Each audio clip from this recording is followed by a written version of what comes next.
All right. Audio is going. Here we are again. Oh, we're rolling. Okay. We're really rolling. Okay. We're rocking and rolling. All right. Final days of 2025. Yes, they sure are. You would all say it's been one of the best years on record. We would say that? I wouldn't say I'm that. kidding. I'm kidding. Okay. I'm very much kidding. Whoa. What just happened? Did it come on? I'm doing a Stranger Things rewatch. Oh, you're. So this is, to me, this is now the Upside Down is That's Will? Yeah. Are you rewatching to prepare to watch? Isn't it just the first part of season 5 that's out right now? Yeah, but Okay. I wanted to rewatch before it because that show has been spanning 10 years. So how can we be expected to remember the events of season 1? I just need to know what is going on with these lights. This is also flashing. Okay. Oh, it's this. Oh. I think I kicked it with my foot.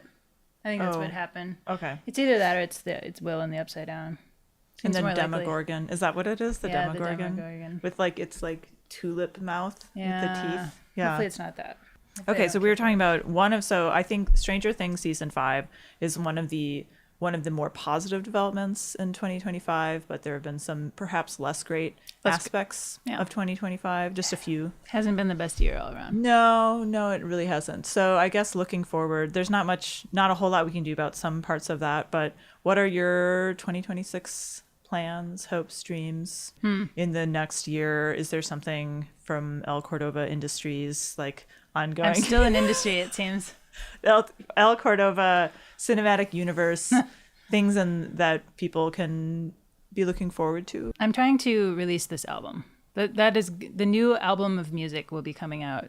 The one called Curiosities. That'll be coming out for sure in 2026. Mm-hmm. Hopefully early in the year.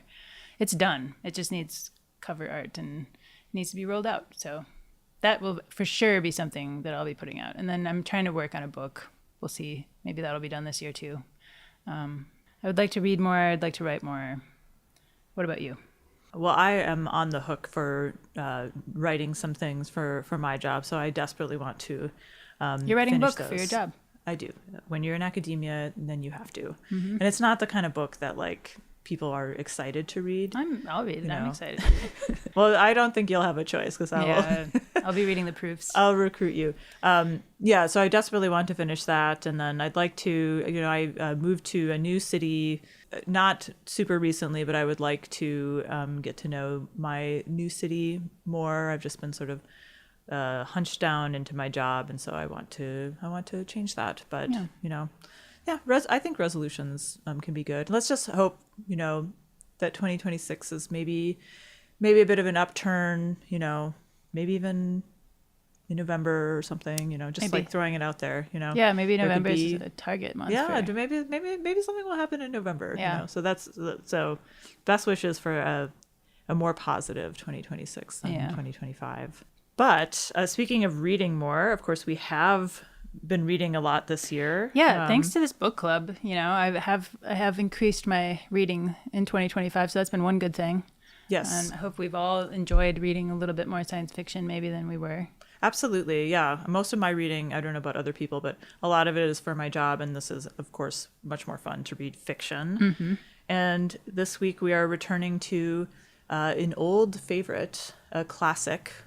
I actually wanted to show that I have 2 copies of this book. This one is not fun to read because it's one of those sort of mass-produced paperback, and then you're always sort of like, Oh, yeah. either you crack the spine wide open or you have to read like this, And I think even a reader who doesn't have a history of murdering books. who doesn't subject her books to such strain can easily crack the binding there. It's funny though, this is the one I had in college, I think, and I read my college thoughts, my little scribblings, the marginalia, and it's like, oh, I was so innocent and dumb. I don't think you were ever dumb, but okay. It was kind of dumb. But anyway, so it's good to revisit this. This is a book I just sense I'll be reading in every season of my life. Mm-hmm. This is either my 3rd or maybe even 4th time reading. I've lost count, and I imagine I'll read it again a few times before I die. It is absolutely worth returning to several times. Yeah. You'll notice different things, of course, every time. I'm sure a lot of people have read this before. Yeah. Such a great book, and I'm so glad it technically qualifies as science fiction so that we have an excuse to read it in this club. Technically, or does it? Or does it? More on that very soon. More on that later. Tonight at 10. Tonight at 10. Yeah, because does he actually get abducted by aliens, or is that like his way of dealing with trauma? Exactly. We'll get into that. But that leads us to what the heck happens in this book. Yes. Let's do a quick summary. Yep. So this is the tale of Billy Pilgrim, who serves in World War II as an American soldier. He gets drafted. He gets captured, gets stuck behind German enemy lines, survives the bombing of Dresden by being locked up in a slaughterhouse or hiding in a slaughterhouse with other prisoners of war. Comes back, lives a fairly standard American life of, marrying a woman named Valencia, having children, starting an optometry business, thanks to his father-in-law sort of getting him started in the business. At some point when he's like 44, he believes he's abducted by an alien race called the Tralfamadorians, brought to their home planet, lives in a zoo there and is observed. And then he, at some point, comes back, is unstuck in time throughout his life. So starting in like when he was serving in the war in the 40s, he sees a bunch of different moments, travels to a bunch of different moments in his life, knows how he'll die, and then the tale unravels in a non-linear fashion so that we see all these things sort of all at once and jumbled up. And we're left to try to make sense of what actually happened. Right, and I think this is like a textbook example of postmodernism. Yep. Where, postmodernism, one of those words that can mean so many different things, but generally the breaking down of boundaries. Here we have chronological boundaries being broken down. Playing with form. So you've got this weird sort of insertion in the beginning and end of the author, who is maybe himself a character, a peripheral character in the book. So just sort of playing with form and time. And is it fiction? Is it nonfiction? Mm-hmm. What actually happens? We're trying to figure that out. Yeah. So that a postmodern response to World War II. And in some ways a commentary on the Vietnam War, which was ongoing when this book was published, I think in 1969. I believe 1969. I want to, but we have so many topics that, of course, we want to address. But one thing I wanted to comment on is just the sheer brilliance of Vonnegut's writing. Oh, we have to talk about that at the top. At the top. It is a joy to read this book. I read somewhere that his way of writing was that he would type out a page, and then if it wasn't just so, he would crumple it up, write the whole page again, and really wouldn't move on until the language was perfect. Whereas, you get a lot of writers that'll write a whole first draft of a novel and then come back and rework it, and you get maybe a couple drafts. But he would just go as he was writing. He would the language has to be there from the top, And I feel like his very careful writing, you can sort of sense that that's how he did it. Yeah, he's somebody who's very economical with language. Every word really counts. The other person I think of like this, and totally different style of writing, but Hemingway is kind of like that too, where it's just the writing at the level of the sentence is incredible. I would say Toni Morrison is another one. Toni Morrison, yes. Where it's almost like poetry within prose. It's a prose poem. Right. No words are wasted. This is the style of writing. I think sometimes writers, you think there's a lot of attention paid to like the larger story idea and maybe less at the level of an individual sentence. But here there's an incredible amount of focus on this. Mm-hmm. And you don't always get that in science fiction. And not to knock the genre, obviously it's one of our favorite genres. That's why we started this book club, and I love science fiction. But it's a treat. And I would say this about Ishiguro too, is another writer like this, where it's a treat to read something that is so beautifully written with these really interesting ideas as well. Right, and that's not always what people are going for, and that's totally fine. But here it really is, and it's interesting to me. So obviously we talked about the economical language.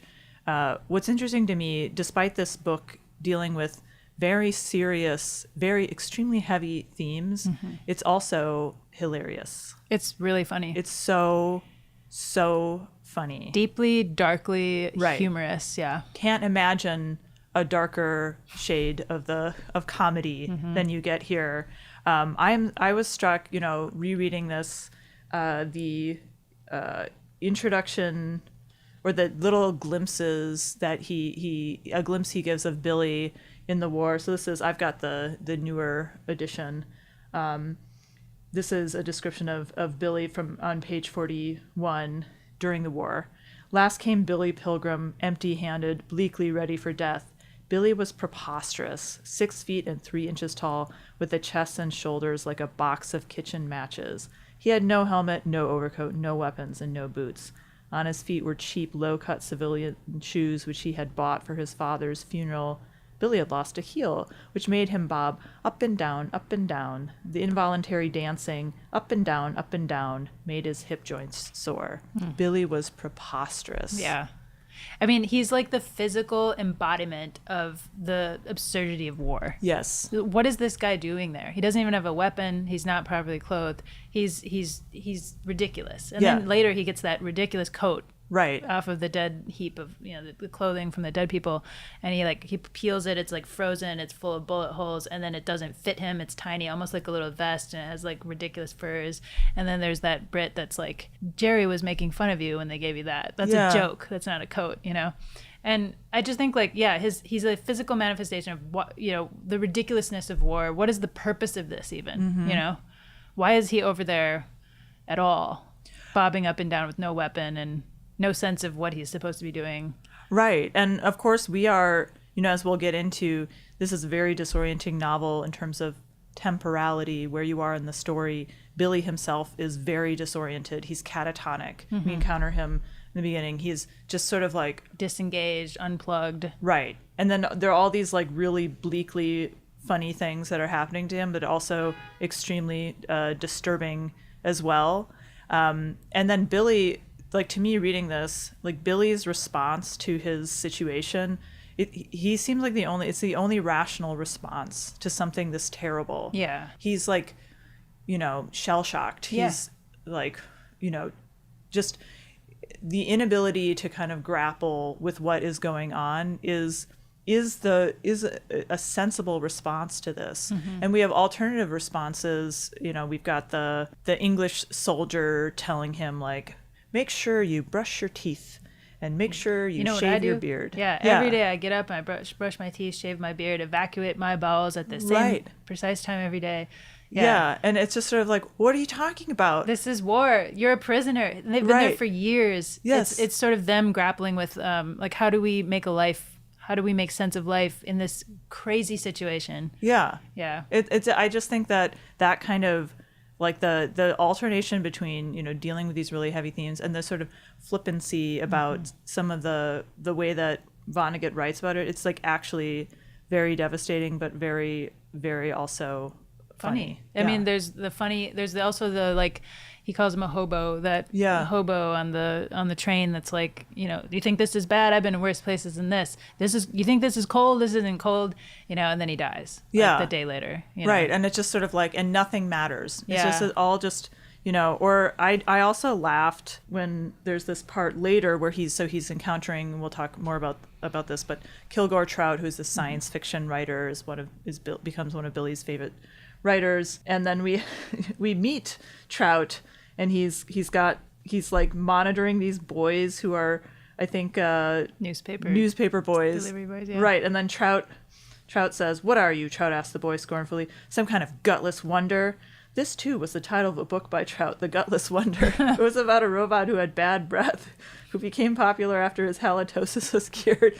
That's really funny. Yeah. Like there's so many little moments like that. And the robot had like murdered a bunch of people. Oh. And they forgave him. What they couldn't forgive was his bad breath, but then they did forgive all the like people that he killed. Right. So that's a great memory. That's like another kind of one of these flippant details, but it just is like, I was laughing so much because there's this very ironizing tone.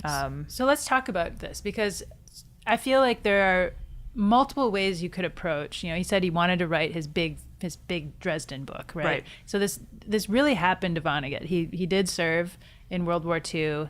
He was taken as prisoner of war. He survived the bombing of Dresden. He was in this slaughterhouse. Like this is loosely based on Vonnegut's life. So he knew, okay, I want to write my story about trying to make sense, of what happened in that war, what happened to him in particular, and what happened with the devastating bombing and the loss of all that life sort of senselessly. And so how do you go about doing that? you can either try to eulogize and try to, write something that captures the devastation or tries to make sense of it, or you can take the other road, which is to write something ironic and sort of satirical and come at it sideways. And maybe that's the only way to try to make sense of something so huge and dark, is to find the humor in it and jumble up the story and cut it up and try to, show it as what it is, which is a mosaic of moments, and they don't always make sense, No, I think that's really intriguing because, of course, this is the novel is framed by the persona of Kurt Vonnegut. Yeah, so let's talk about the frame. Yeah, one of these devices, and you see in the first part of this frame we don't want to conflate the Kurt Vonnegut persona with Kurt Vonnegut himself. Yeah, this is another postmodern aspect of the novel where it's like, is it nonfiction? Is it fiction? Yeah, we have Kurt Vonnegut kind of talking about his real life friend O'Hare and O'Hare's wife, who is saying, make sure you don't, romanticize this war. He's the figure, Vonnegut, the character in the novel, is sort of grappling. You get the sense like he's having a hard time writing about this. And a lot of artists had a really difficult time.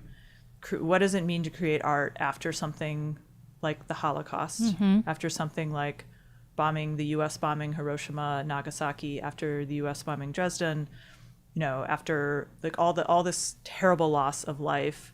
And a lot of artists, this is like a lot of composers were retreated into a very high modernist musical style. I don't like, there's a sense that we have to retreat from tonality. We have to have a dissonant language to deal with this. So I think there's like a parallel here between authors like Kurt Vonnegut being like, I can't write a big romantic war story or even one that is like addressing tragedy. I have to, as you were saying, come at it sideways. But sometimes it's like actually more devastating to come at it sideways. Yeah. To have scenes like the Germans sort of just struck dumb by the loss of life, and he thinks they look like a barbershop quartet. That's absolutely agonizing to read. Yeah, and then we see later his response to the barbershop quartet. Yeah, it is triggering. Yeah, and he ends up crying, and he never cries. And it's like, why am I crying? He doesn't even understand what it is about that strikes him. And it's that it brings him back to that moment. Yeah, yeah. I mean, it's really fascinatingly written. I mean, another thing about that we of course will want to address about the writing style is the use of repetition. Yeah. So we've got that frame. I love that. I love so much, and I come back to this all the time just to read the gorgeous writing when he's talking about how this book had to be a failure because it was written by a pillar of salt. And he talks about in the Bible, Lot's wife looks back. She's told not to look back at the devastation of Sodom and Gomorrah, but she does look back, and he says, I love her for that because it's so human. And he's comparing himself to Lot's wife and just saying, I have to look back at the devastation, and in doing that, I turn into a pillar of salt. So my work has to be a failure because it was written by a pillar of salt. I just love that so much. And it's like an explanation, almost an apology for this book that is so, nonsensical in some ways, so chopped up and nonlinear and difficult, but then such a gift, too. I don't know. Oh, absolutely. And then also, can we gently disagree with Vonnegut? Yes, that it's a failure. Absolutely. Yeah, it's gorgeous for all of the reasons that gorgeous, powerful, profound. Yeah. Yeah. In the way that many other works that are equally sort of sideways and chopped up are, Right. It's a different playing with it's like the novel cannot exist in a novel about this can't really exist in the way that novels had existed prior to this type of devastation. And we see in the frame he makes that pact kind of with O'Hare's wife, Mary, and and Vonnegut dedicates the book to her for Mary, and basically saying, look, I didn't glorify it. I kept my word, No, and I mean, yeah. I mean, we can get into more to say about this as an anti-war novel, but yeah, let's talk about the repetition. Repetition. Yeah, right. So it goes. Obviously, is the really famous phrase coming out of this book that people use now in culture.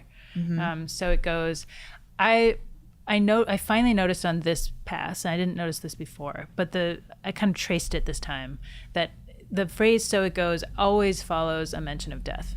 I kind of thought it was a general phrase about, oh, something happened that was kind of bad, or various degrees of bad, so it goes. No, it's always about death. But the death itself, as you were pointing out to me before this conversation, can be very small and funny, or it can be very large and devastating. Right. You're so right about tightly connected to death, but it can be, at one point he's like watching, he sees like a cowboy killing somebody on screen. It's like, so it goes. But also the real life assassinations of Martin Luther King Jr. and RFK, which, if I'm remembering correctly, 1968, very near to when he wrote this book. Year before, that it was published at least. Yeah, he was probably already writing this, I'm guessing, when that happened. That's also so it goes. There's just sort of like waves of there. I think that's part of the nihilistic aspect, where it's like, well, and it's like small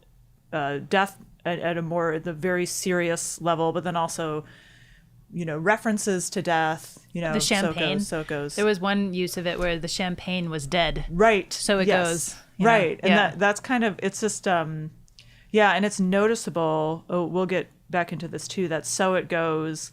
And some of the other repetitions are also in the frame. Yeah. Which is another thing that kind of blurs the boundary between Vonnegut's persona and then the bulk of the novel, which is Billy's story. Well, and the fact that Vonnegut himself as a character intrudes on the story. Right. He's there, he's the one that says like Oz, the Dresden looks like Oz, or like he's in that moment, that unfortunate latrine scene, he says something like, oh, I've shat out everything but my brains. Oh no, there they go. Do you think there's such a thing as a fortunate latrine scene? I don't know if there really is. Yeah. I think once we're in a latrine, things have gone wrong. Right.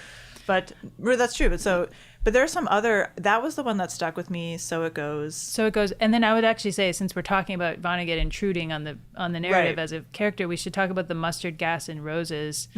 And he mentions in the frame in the beginning that some nights he gets drunk and he makes all these drunk dials. He calls like old war buddies and talks, and he's like, I drive my wife away with breath that smells like mustard and roses.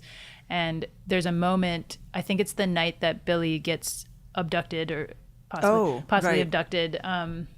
He's like looking in his daughter's room, and he sees her little princess telephone, and it rings, and he answers it, and there's a drunk on the other end. It's the wrong number. I can smell his breath through the line. I can almost smell his breath. It smells like mustard and roses.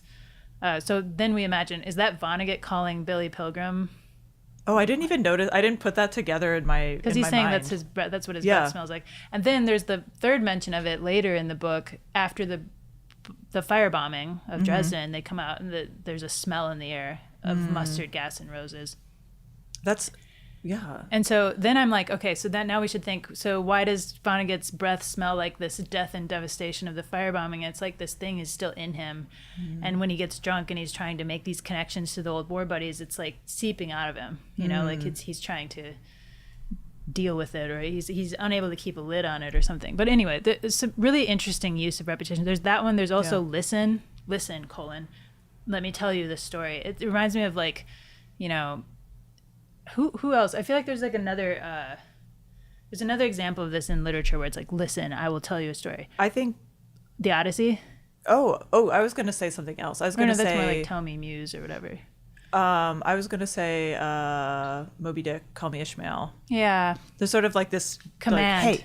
Hey, sit down, listen. Right. Yeah. I love what you just said about the breath, and then I was just realizing the robot with halitosis is sort of like bad breath. Yeah. It's not quite the same, that specific thing. Yeah, but there's something going on with that. Various novels are echoing, the novels discussed within the novel are echoing certain things. We can also just love, and we'll talk about Kilgore Trout more. Right. But I love those micro fictions. He basically wrote like 7 stories within this story, and all of them are really, really interesting. It's like nano fiction within fiction. Nanofiction. I love that. So it's like so. I just love it so much, and it's Vonnegut's way of like just he's bubbling with these ideas, and he might not write those stories ever, but I feel like I've just read them, you know. Right, and then all of Kilgore Trout's works are also kind of flippant and and delightful, and also kind of strange and sometimes violent and bizarre, and you know. He's a recurring character too. There's at least one other Vonnegut novel that features him. I think he's actually the main character. Oh, cool! I think this might be the only Breakfast of Champions, I think. Vonnegut novel. Yeah. Yeah. And there are other things like Blue Ivory Feet. There are a lot of times where I think if I were to reread this, then I think So It Goes is obviously the most and the most noticeable, most famous, but there are a lot of little phrases that turn up again and then kind of work where, of course, in the novel where it's interesting, the repetitious phrases between different time periods that kind of speaks to like somebody sort of existing in various areas at once and kind of repeating things in various moments, the same things in various moments. Yeah, if you're going to have a non-linear, chopped up story, then you want certain threads to come to tie them together and to repeat. And I also love the choice of, in the frame, telling us exactly how the story will start and end. Right. Because it really reinforces that idea of like, you know, time is set. It may not be actually linear. Like if we have access to the fourth dimension, we would see it's more like a mountain range, and at any moment you can look anywhere and see, but you can never change it. It will always be, the moment will be structured the way it's structured, you know, so you can't change it. So I love this idea that the way he tells the story, it starts with listen, Billy Pilgrim has become unstuck in time, or whatever it is, and then it ends with that bird tweeting. Right. Yep. Yeah, so we know from the beginning how it starts and ends, in the way that Billy knows how his life will end, and all these moments, and how he can look at them, but they're never going to change. The novel is structured that way, yes, as the moments are structured. So it's not about unfurling in order and what will happen on the next page. We already know. Right. You know? Yeah. It's interesting. And also, why have it end with the nonsensical bird tweeting? You know, that also is really an interesting choice, and I think it's like a commentary on, you know, again, how really difficult it is to make sense of something like the firebombing of Dresden. Maybe we can't. Maybe in the end it's just all that there is to say is, you know, a bird tweeting, and so it goes, you know. And that speaks to the nature of this, as this is a very famous anti-war novel, and a very unusual one. We talked about, you know, how do artists grapple with, you know, how do you create art after the type of tragedy, and it's interesting that here, you know, we're about to get into discussions of time and things like that, but the idea of this as an anti-war novel coming out, of course, as you mentioned, during the Vietnam War. Usually World War II isn't the subject of anti-war novels. This is a conflict that, you know, here in the United States, this is a very heavily mythologized conflict, of course, in other countries too. It's a war where we're like the good guys. We are, right. Yeah. And of course it was important to defeat the terrible fascist regimes. It was important, you know, to stand against these totalitarian leaders like Hitler, of course. But then I think that there's maybe a reluctance in this country to address some of the very questionable decisions, like the decision to use nuclear weapons on Hiroshima and Nagasaki, right? And then also the firebombing of Dresden, which is not a military target, right? And then incredibly devastating. There's a sort of ugly side of war.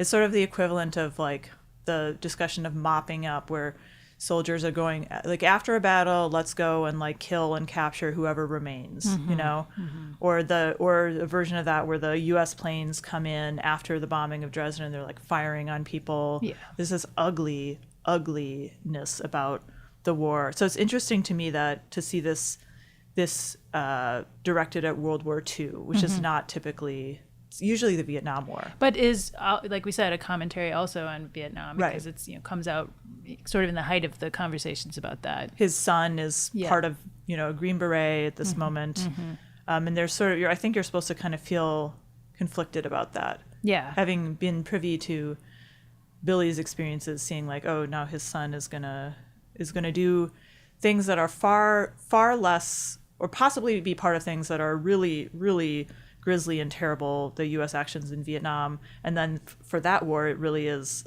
all for nothing. The plot is lost on Well, right, and more, then yeah. that's like a famously a failure instead of yeah. So that was interesting. It's an anti-war novel, but also one that doesn't give you a lot of traction for a direction to go. It's just sort of like Yeah, it doesn't offer an alternative. You know, no solution. No solution. What it offers is the philosophy.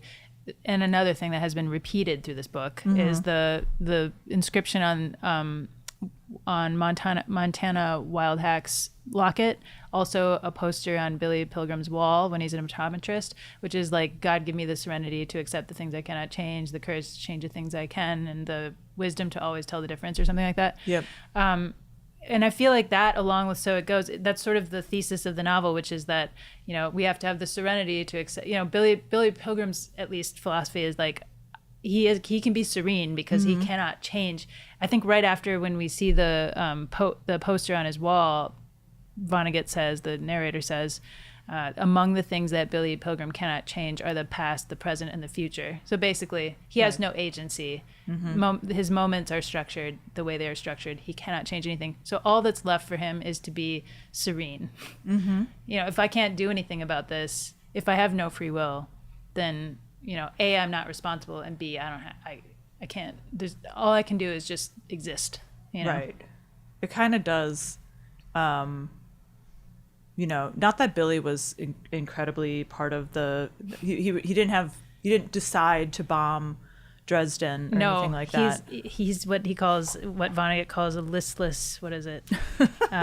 So many great turns of phrases. Listless. He's saying that the characters in this book, there are really no characters because everyone in the book is too tired and sick to be a character, and they're all listless playthings of enormous forces. Could Billy Pilgrim be described any more accurately than a listless plaything of enormous forces? Right. No, I think right. And then we get this interesting contrast and the between that, what you just said, and then we have, you know, encountering that guy who's like the history buff, like as Billy is recovering from his traumatic brain injury, trying to tell him that Dresden didn't happen or something, or that was a good thing. That was a good thing, yeah. That people don't understand. Yeah. And like you know, it's interesting that Vonnegut is giving a mouthpiece to that character's there to be a mouthpiece for here's what the you know consensus take is from like government officials and the military, that, well, you know, we have to, like, even so though, I mean, there's like that's like the romanticized version of war, and then we have what Vonnegut is offering is the reality, which is Billy totally like out of his mind or totally unstuck from time in response to that. Yeah. So let's talk about now time. Yes. And how it functions in the novel. So obviously the events of the novel don't unfurl linearly. However, you can see that, like, even though we're skipping around in different like moments in Billy's life, everything within those little microcosms, they are in order. You know, so we do get some sense of what's going on, except for the one time when he's watching like a war documentary or something, and it goes backward in time and forwards and backwards. That was such a beautiful thing, by the way. I loved how it was, you know, how Vonnegut describes, like, and then, you know, they take the weapons to these factories, or the planes like suck the damage out and heal everything, and then they're taken to factories where they're carefully disassembled, and the minerals are buried back in the ground where they can't harm anybody ever again. It's so gorgeous. I just love that sequence.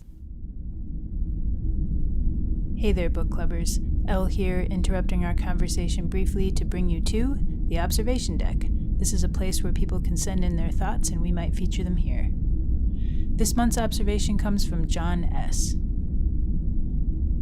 The life of Billy Pilgrim is absurd. I feel like the jumping around in time is clearly a way to show the damage that the war did to Billy's mind, a form of escapism.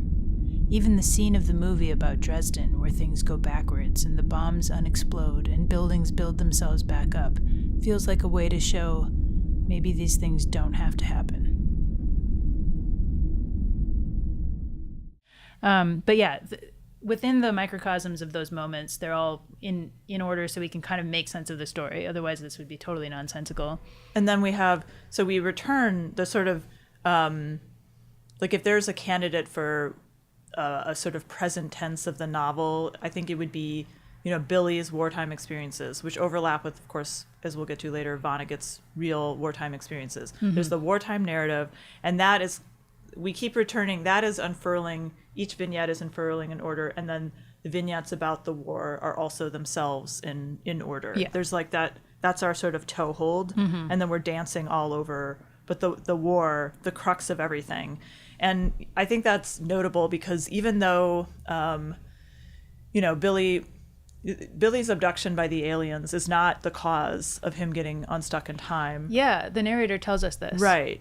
But then what is ultimately, it seems, the cause is the trauma of World War II. Whether or not, as we'll get into, whether or not we believe that Billy is literally unstuck in time. And literally taken by aliens and put in a zoo. Right. Whether or not we believe that, the triggering event is his experiences in the war. That's where he first, he doesn't talk about it until later. He's not abducted until later. But the first time he mentions I became unstuck in time is toward the beginning of the Billy portion of this novel in, I think, 1944, where he's like wandering around the woods with Roland Weary and the two scouts, and then he suddenly is elsewhere. So that's it's a trauma response. Yeah, and he says, the Tralfamadorians didn't cause that. They just Right. explained it to me, like helped me understand why. Right. What was happening, And that's what you were just saying about seeing things is just, it's like a vista that this is just how it is. Yeah. There's no changing it. They feel bad for us, that race of aliens, because we can only see this tiny, unmovable little, like pinpoint, of the mountain range. Yeah. But they're zoomed out, and they're like, don't be upset about these bad things. You have to just focus on the good things. And we don't grieve when people die, because that's just, we just look at them and say, well, they're in a bad condition right now. Right. There are many other moments where they're alive, Right. And we know how the universe will end. We always let it happen, and we always will. And that's just how that is. Yeah. It's the sort of, we were talking about the anti-war, the sort of complicated serenity thing, that seems to be the Tralfamadorians have that philosophy too. Yeah. And that is sort of informing how Billy is responding to this being unstuck in time. He's also serene about it. And he adopts their beliefs about it, even though we never get a clear answer as to why this is happening to him, except for it's clearly because of the trauma. But we don't get like an in-universe science fiction explanation for it. Right. Yeah. Which brings us to, I think we should talk about, are the aliens real? Or is it all just a figment of his imagination, or at least a trauma response? Do we believe that Billy is literally unstuck in time? Do we believe that he is traveling through space to Tralfamador? I think there's a planet name. Yeah, so what do you think? Do you believe it? Do you not? What's your take? I love that we don't really know. Right. Like, we don't have Vonnegut telling us easily one way or the other, because there's really strong evidence. I would say there's actually very strong evidence for both interpretations. Okay. Obviously, the very strong evidence for this is all made up by Billy is the fact that he meets Rosewater in recovery after his brain trauma from the plane crash. And Rosewater introduces him to the fiction of Kilgore Trout, which seems eerily familiar. Right. We learned that like a few different of his plots all kind of fill in the gaps and make give us a reason to believe that Billy has just taken those plots and created this fiction in his mind. Like, we have one of Kilgore Trout's titles, one of his novels is about like people who can only who exist in the fourth dimension, so we can't see every part of them. There's the thing about people in a zoo, in an alien zoo. Like, all these things would be a really weird coincidence if it just so happens that Billy Pilgrim is reading the fiction of this man, and it's like so related to his experience. So there's a reading available then that he experiences this plane crash. He suffers a traumatic brain injury. He's already had some mental health issues in the past. Earlier, after the war, he checks himself into a hospital because he's not doing well. And so then is it like traumatic brain injury triggering this, and he's sort of like incorporating fiction into his memories, and he's recovering, right. he reads this material, and then it all just gets jumbled in his mind. So what's the evidence? So that's very important, the Trout. And what would you say the strongest evidence for it being real is. I think the strongest evidence for Billy actually traveling in time and having gone to the planet and everything is that he accurately predicts his death. Oh. We see that he knows how he'll die, and Vonnegut lays it out in a way that really makes it seem like that's true. Like that is how he died. He died by Lazaro coming and killing him as he promised he would, and he's literally in the middle of talking about it. He's like, it's about to happen, and that's just so it goes. I'll give you the Tralfamadorian greeting, which is like farewell, hello, farewell, or whatever it is. Interesting. I guess then he dies, and like, how would he have known that?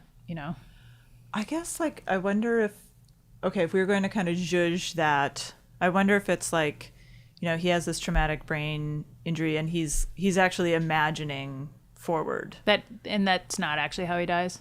Right, like that he's sort of centered earlier, or maybe is there a reading where the present is the wartime experiences and everything else that he's imagining, that is all made up too, because he's imagining himself going through basically the American dream where you like settle down and you have like 2.5 kids and you have a job and money and things like that. I don't really like that reading, but I just wonder if that's available to us, that he's projecting forward, imagining that. Could be. Yeah. I don't know that we have really strong evidence to say that none of the optometry section of his life didn't happen. What about that did happen? And it's like from the traumatic brain injury, now he's projecting forward. So maybe there's an option to be rooted in 1944. Maybe there's an option to be rooted in whatever was it, 1968. I can't remember where he's or 60s in the 60s. Yeah. And then now he's imagining forward. I kind of like it more that it is true. Honestly. I love that. We're fans of sci-fi, Right, because then if that's not true, then it's no longer science fiction. Right. Yeah. What I really like is that we don't really know, and that's the point. And we're not supposed to know one way or the other. It's supposed to be a question. It reminds me a little bit of K-Pax. There's a trilogy. I think it's either a trilogy or 4-book series. I've seen this is a movie, right? Yeah, they made a movie. I think Kevin Spacey was in it. And what the hell is that guy's name? The dude. Jeff Bridges. Jeff Bridges and Kevin Spacey. Anyway.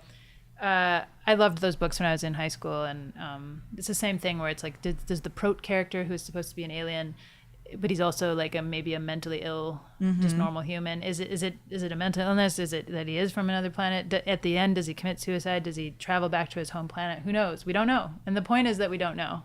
Right. But it's kind of interesting. It's like such a big question that the genre of the book is like the stakes are high. Like the genre stakes are high. Will this be in fiction or science fiction? But it kind of like, it's not that it doesn't matter, but it kind of doesn't matter in a way, because the triggering event is the war trauma. Yeah. Whether or not it's like dislodging him from time or simply dislodging something in his brain and making him, mentally unwell and feeling disoriented and hallucinating. Either way, I think as rational readers, we're supposed to kind of doubt him the entire time. We doubt him, but we also are fascinated by his story. Right. We are. And I think the inherent truth of it will shine through whether we have to believe him or not. Yeah. Yeah. Exactly. I wanted to talk a little bit about Edgar Derby. Right. He says, Vonnegut says something after Derby's very inspiring little patriotic speech about like, when he confronts that Nazi American person who like becomes a Nazi and is trying to recruit for his cause or something. Yeah. And Derby kind of shuts him down and has that really sort of inspiring moment. I think Vonnegut says something in there. The narrator says something like, and that was the first sort of time that anyone was a character, because these people are all listless, playthings of enormous forces. And I really like that Derby is in there sort of as an anchor point, because it's one thing to just say, oh, it's impossible to make sense of this war and everything, but you can. I mean, there are still, we have our ideals and we are fighting for something, and it's important to have one voice in there that does that, and then I love that he always refers to him as poor Edgar Derby, because we know how he dies. It's this sort of, again, this idea of the fatalism, he's destined to die over a stupid teapot, by a firing squad. And I don't know. I really liked having that character in there as sort of like an anchor point for someone who is trying to make sense of this, you know, who is fighting for something. Right. He's one of the, like, it's like how you have that character, the fascist U.S. guy, is like, there were, of course, sympathizers. That is, like, he has mouthpieces for that view, the mouthpiece of the military view of the guy in the hospital that he encounters later, giving you the standard account, like it was supposed to happen. And we have Edgar Derby, who's like a really positive character. He wants to serve. He's older than everyone else. He nurses yes. the Billy back to health after he almost dies in the little camp, you know? Yeah, and then he confronts the fascist and is like, absolutely not. But then, like, what happens to him? So if he's the sort of symbol of what World War II stories generally are, which is like romanticizing soldiers and they have glory and their deaths, if they die, their deaths mean something. They die saving their friends or something. But he dies for nothing. Yeah. And it's just sort of like, no matter, this is absolute bleak reality, I think, that oftentimes, I'm sure World War II is full of soldiers who were wonderful and who had wonderful ideals and who probably died for very silly reasons too, you know? And that, you know, it's a commentary again that, like, even if we have our ideals and we are fighting for a reason, there's so much senselessness within war that, you know, that could be somebody's end. And what was the point of that, you know? Right. And maybe you would just kind of retreat into this kind of, so it goes serenity in the face of, if those are your experiences. I don't know what my reaction would be. I probably would be as useless as Billy, honestly. And if I ever experienced anything like that. Oh, I would definitely be useless. Yeah. Yeah. But it's just like a rare novel to show you that side of things. It's so non-comforting. Yes. We want to believe that loss of life is meaningful, advancing a cause or something like that. And this is kind of a tough rejoinder to that belief. And also made more devastating by the fact that we know that there is, as we've mentioned, an overlap between this novel and then Kurt Vonnegut's you know, real experiences. We've talked about him sort of at least writing a version of himself as framing the novel. As you were saying, he really did experience the Dresden bombing. Yep.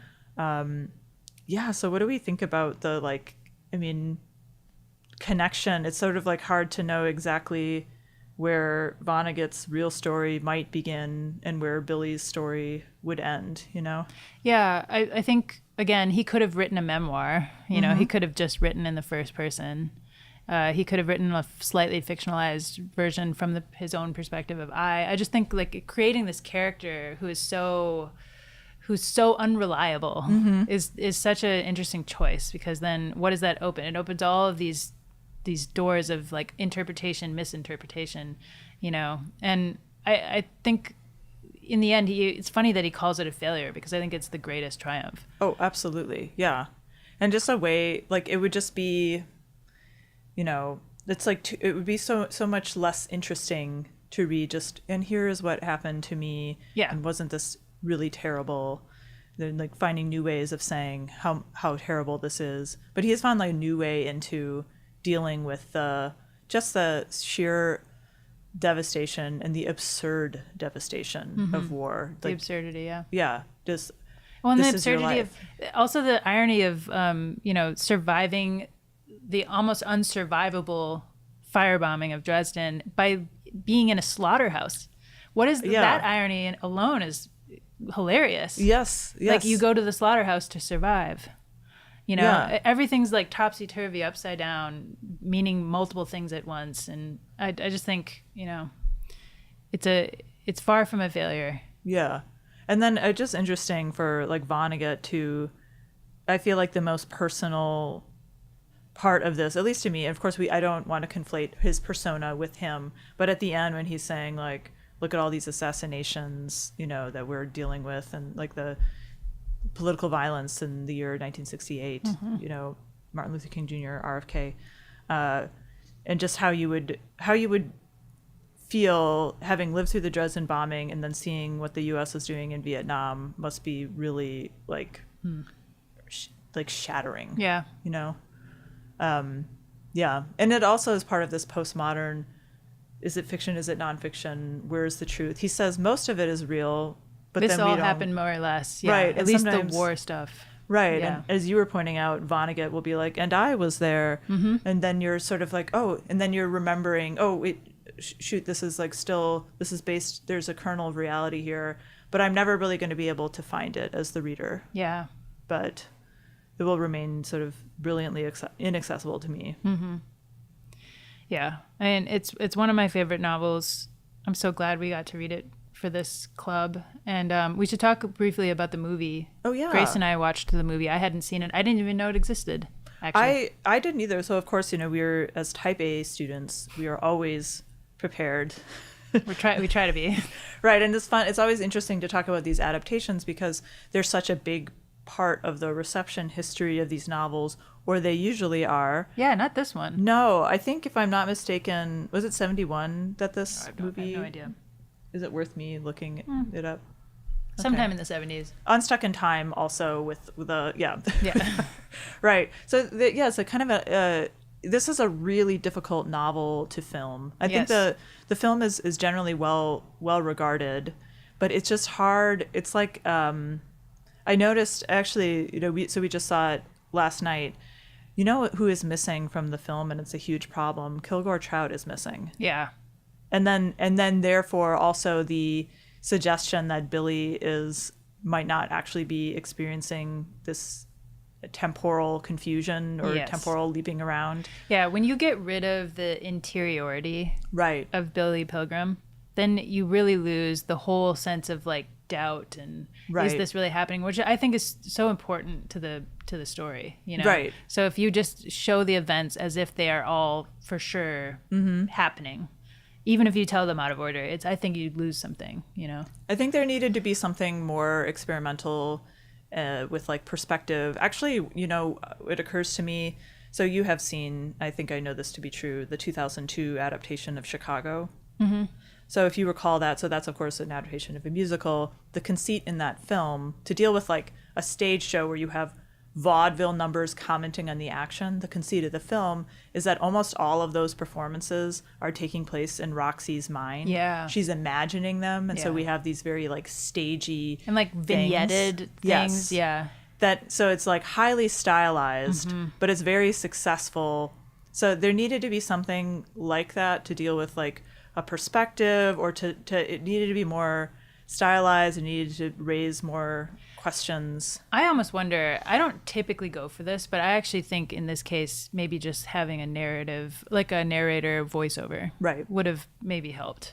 Yeah, right. I agree with you, because I think in response, what they also did in the film is, Billy throughout like the entire present tense of the 1944, I say present tense, it was like sort of our baseline time period where we're kind of tracing vignettes in order. Billy is totally like confused. He's like nonsensical.